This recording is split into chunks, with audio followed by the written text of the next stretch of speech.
네, 돈이 흐르는 스토리 이어가도록 하겠습니다. 세금 고민이 있으시다면 이분과 함께 좀 고민을 해결해보는 시간 가져볼 텐데요. 오늘은요, 그 세금 중에서도 우리가 증여세 신경 쓰시는 분들 있으시죠. 특히나 내가 부모를 부양을 하고 있는데 혹은 내가 우리 아이들에게 생활비를 주고 있는데 이게 증여세에 과연 해당되는 건지 안 되는 건지 궁금하신 분들은 오늘 그 궁금증 속 시원히 해결하실 수 있을 것 같습니다. 이장원 세무사 함께합니다. 세무사님 어서 오세요. 네, 반갑습니다. 네, 반갑습니다.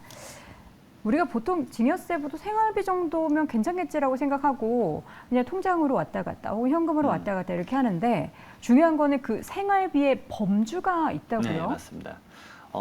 최근에 제가 유튜브에서 봤었는데 네. 어떤 분이 이제 월 생활비가 얼마냐 했는데 그분 생활비가 이제 자기는 이제 부모님한테 월 1,500만 원을 받는다. 저도 그 여성분 봤어요. 금수저. 네, 그래서 그걸 보는 순간 이게 많은 생각이 이제 저는 이제 전문가로서 많은 생각이 들었었는데 네네. 첫 번째로는 저게 정말 다 생활비라고 볼 수 있는가? 네. 집값이 비싼가 싶기도 하고요. 네, 그래서 이 사회통념상 인정되는 이제 비과세되는 이제 증여재산 생활비가 있는데요. 그 생활비에 대해서 그러면 많이 물어보신 게 사실 그거세요. 네. 방금 제가 이제 예시로 뭐 1,500만 원 말을 들었지만 사실은 이제 금액이 적게져 있진 않습니다. 왜냐하면은 누군가에게는 하루의 생활비가 10,000원일 수도 있고 누군가에게는 하루 생활비가 또 의외일 수도 있지만 뭐 100만일 수도 있는 그쵸. 거니까. 그래서 이제 생활비에 대해서 금액적인 제한을 두진 않는데 이제 제가 첫 번째로 말씀드린 건 생활비 명목으로 수령한 금액은 말 그대로 생활비로만 써야 된다. 네. 일시적이고 휘발성 있게 써야 되는 거지 이걸 통해서 재산을 취득하는 행위, 즉 자산을 형성하게 되면은 그거는 그 형태를 하는 순간부터 말 그대로 생활비가 아니게 된다. 주로 대표적인 게 뭐냐면요. 이제 그 생활비를 주장하면서 이를 명목으로 받은 돈으로 이제 가장 대표적인 게 주식을 사거나 아니면 부동산. 아니 근데 생활비를 줬는데 이렇게 아껴가지고 엄마가 준 용돈이 물론 1,500만 원이긴 하지만 아껴서 내가 남은 생활비로 주식 샀어야 하는 게 문제가 되는 거예요? 사실상 생활비라는 거는 이 피부양자의 생활비이기 때문에 네. 생활 관련된, 부양 관련된 의무 비용으로만 써야 되는 거지. 그걸 통해서 재산 형성을 하는 순간에 그건 명백히 이제 증여가 된다고 이제 대부분의 예규나 이제 판례가 보고 있습니다. 그렇기 때문에 이 부분을 좀 조심하셨으면 좋겠고요. 네. 그다음에 두 번째로는 말씀드렸지만 이제 피부양자의 생활비이기 때문에 이 부양 의무가 있는 상태여야 됩니다. 수증자가 이제 자녀가 소득이 없거나 네. 자력이 없는 상태여야지만 말 그대로 생활비를 줘서 같이 생활할 수 있게끔 도와주는 바이기 때문에 경제력이 충분한 부모가 있는데 네. 예를 들어서 이제 이런 경우가 있어요. 조부모가 손주를 주는 거죠. 이미 부모가 충분한 생활비를 줄 수 있는 여력이 되는데 그럴 때는 말 그대로 부양 의무가 부모에게 있기 때문에 조부모가 이 손주에게 준 돈은 네. 즉각적인 부양 의무가 없는 바라고 봐서 그것에 대해서도 이제 생활비에 해당하지 않을 수 있고요. 그러면은 만약에 조부모님이 손주에게 그러니까 적은 생활비, 그러니까 용돈 뭐 5만 원, 10만 원 이런 게 아니라 좀 큰 목돈을 주게 되면은 그거는 오히려 증여에 해당될 수 네, 있다는 맞습니다. 거죠. 결국은 증여 이슈가 발생할 수 있고요. 네. 그다음에 세 번째로는 생활비나 이제 교육비 또는 이제 이런 것들은 필요시마다 결국은 충당되기 마련이죠. 필요시. 예를 들어서 아버지 저 용돈이 부족합니다. 용돈 주세요. 뭐 이런 거니까. 근데 이걸 이제 예를 들어서 뭐 몇 년치 생활비를 한 번에 받는다거나 뭐 이제 예시로 드는 것 중에 하나가 또 제가 이제 교육비가 있습니다. 당연히 네. 이제 학자금이나 이런 부분들은 부모님이 대줄 수 있는 거잖아요. 근데 뭐 4년치에 학자금을 일시에 준다거나. 네. 근데 이제 그런 것들을 받았을 때 실질적으로 그 자금에 대한 사용처를 보면 그게 이제 자산 형성을 위해서 쓰는 경우가 많았기 때문에 그런 얘기들이 이제 결론적으로 나옵니다.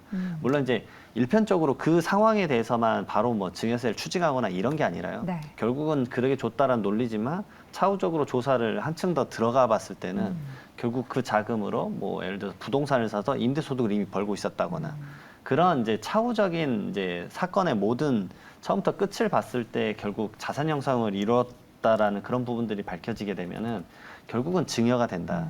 왜냐하면 증여세가 뭐 주는 순간부터 바로 그 모든 계좌 내역을 보고 있다가 뭐 세무조사를 한다거나 그런 게 절대 아니기 때문에 그렇죠. 제 주변에는 사실 이렇게 좀 평범한 우리 소시민 분들, 뭐 저를 포함해서 다 그래서 그런지 증여세, 생활비 줘서 증여세 추징받았다라는 사례를 사실 저는 접해보지는 못했거든요. 실제로는 이게 많이 좀 드러나나요? 생활비 명목으로? 생각보다 많은 이 부분이 드러나는 경우는 없는데요. 언제 많이 드러나냐면 네. 첫 번째로는 이제 주택 취득자금 소명.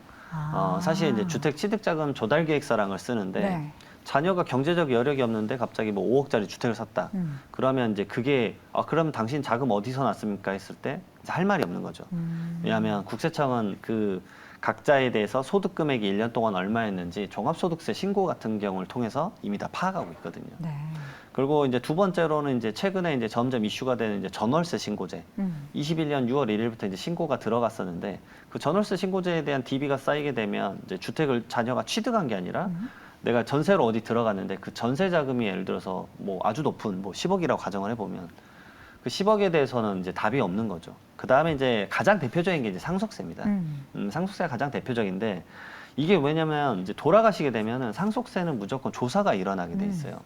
그러니까 증여하고 나서 10년 이내에 상속이 펼쳐지면 이 증여자가 증여했었던 내역을 상속세 신고 때 전부 다 얹어서 계산을 하게 되어 있는데 그게 전부 다 얹어졌을 때 이제 당황스러운 거죠. 그렇죠. 그때 이제 조사를 어떻게 하냐면 돌아가신 분, 그러니까 증여자의 10년치 계좌 내역을 다 봐요. 그리고 상속인 이제 그 살아계셨을 때 수중 받았던 자녀분들의 계좌 내역도 전부 다 검토를 하게 되는데요. 네.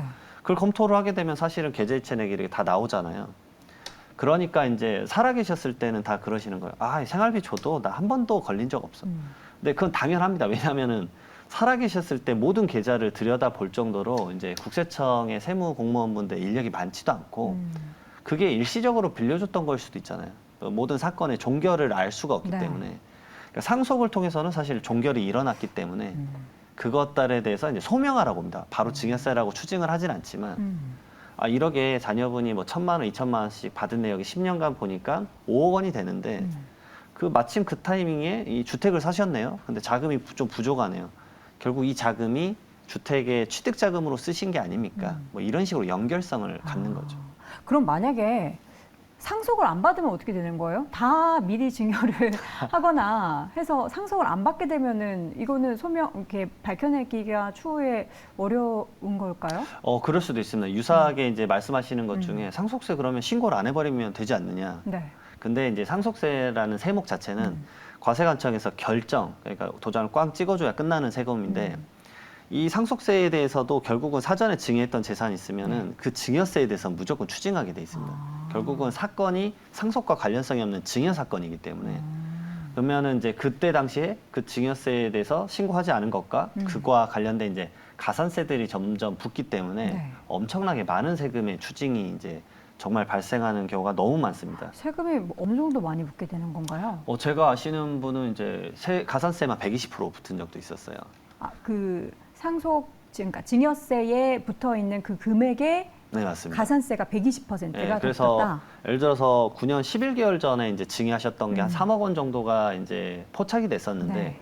그러면 그 당시에 내지 않았던 증여세, 그다음에 증여세 신고불성시 가산세, 그다음에 납부불성시 가산세가 있는데 이게 연마다 한 8%에서 10% 정도가 붙습니다. 그러니까 거의 10년이니까 이게 100% 정도 되는 거고요.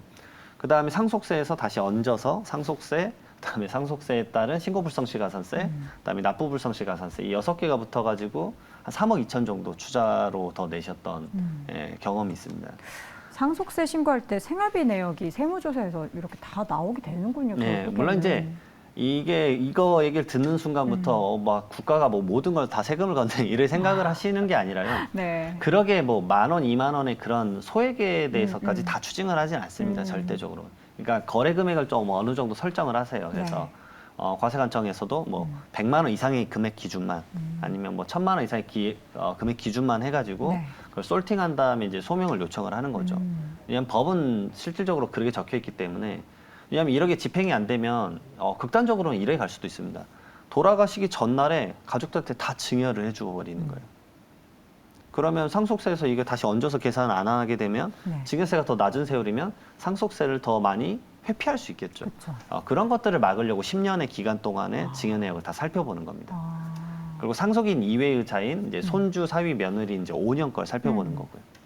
그러면 그 품목 중에서 그 내용 중에서 축의금, 결혼할 때 축의금을 만약에 뭐 부모님 계좌로 받는다거나 좀 이렇게 나눠서 받아서 이게 섞여진다거나 아니면 혼수용품, 물론 이제 열심히 자기가 벌어서 자기가 결혼을 하는 친구들도 있지만 부모님의 도움을 받아서 결혼 준비를 하는 친구들도 있잖아요. 네. 그런 경우에는 어떻게 좀 책정이 될까요? 이런 경우도 이제 생활비랑 거의 유사성을 띠고 있습니다. 사실 이 비과세 항목에 이 관련된 그 말 그대로 기념금, 축하금, 부의금, 혼수용품 이런 것도 법에 뭐 통상 필요하다고 인정되는 금액에 대해서는 뭐 비과세 해주겠다고 적혀는 있어요.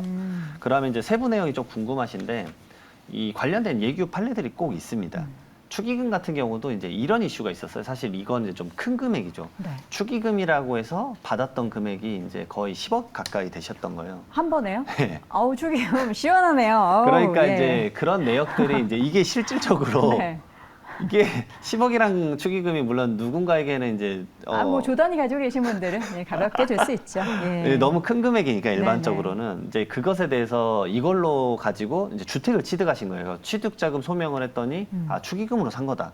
이 축의금을 근데 뭐 부모님한테 받는 게 아니라 남에게 받은 건가요? 그렇죠. 네, 오. 결혼식 때. 오. 그러니까 이제 이것에 대해서 실질적으로 따져봤더니 이 대한민국의 결혼은 사실은 혼주의 결혼식이죠. 신랑 신부의 하객보다는 네. 혼주분들의 이제 하객분들이 더 많으시잖아요. 그래서 그 축의금에 대해서 일일이 매칭을 해서 사실은 따져봅니다. 아, 이 누구의 손님인지? 예. 그래서 사실 신랑과 신부의 손님 것에 대한 축의금만을 사실 본인의 것으로 볼 수가 있어요. 아, 근데 그것도 애매하죠. 만약에 이제 아버지 친구분인데 그렇죠. 나를 정말 딸같이 아꼈다. 그러면 나의 지인이 되는 거 아닌가요? 아, 그러니까 그게 정말 경계선이 모호한 그쵸. 거예요. 근데 이제 이런 이제 그러면 이제 일상적으로 펼쳐지는 결혼식에 다 이게 대입하느냐? 네. 절대 그렇지 않습니다. 이게 이건 정말 극단적인 상황에 대해서 한두 건에 대한 케이스가 있는 것뿐이니까 네. 그냥 말씀을 드리는 아주 거고요. 궁금한 게 그럼 10억 축의금 받으면 이게 증여로 간주되면 증여세는 얼마나 내는 거죠? 결국은 인별 증여세가 되는 거죠. 그게 어. 이제 예를 들어서 내가 이모에게 받았는지, 네. 아버지에게 받았는지, 장인어른에게 받은 건지 네. 이런 것들이 분리가 돼서 인별로 그 재산 공제가 달라지기 때문에 그걸 오히려 이제 잘 분산시켰다라면 세금은 좀 줄어들었을 수도 있다. 있었던 케이스가 됩니다. 근데 이번에 이 혼수용품 관련해서 결혼할 때 그 세법 개정이 나타나면서 이거 부모님한테 돈을 받을 때 조금 더 받을 수 있는 맞습니다. 부분들이 내년부터 적용되나요? 맞습니다. 내년 1월 1일부터 혼인시 결혼자금에 네. 대해서 혼인신고일 전후 2년 동안에 1억 원씩 더 받을 수가 있죠. 신랑 1억 원, 신부 1억 원 더 네. 받을 수 있죠. 사실 이게 왜 그러냐면 아까 말씀드렸던 전월세 신고제 같은 걸로 인해서 이 본인의 이제 이 전월세나 아니면은 주택 취득자금 소명이 안 되는데 그 대상자가 신혼부부가 진짜 많았거든요. 근데 신혼부부에게 이게 추징하려고 하는 목적이 아닌데도 결국은 그런 제도 때문에 많이 이제 리스트업 되는 게 신혼부부다 보니까 아, 이걸 좀 줄여주자라고 해서 이제 혼인시 결혼자금에 대해서 1억씩 증여를 넓힌 거고요. 그리고 이제 혼수용품에 대해서도 증여세 이슈가 좀 있습니다. 사실 웬만한 것들에 대해서는 거의 건들지 않아요, 말 그대로.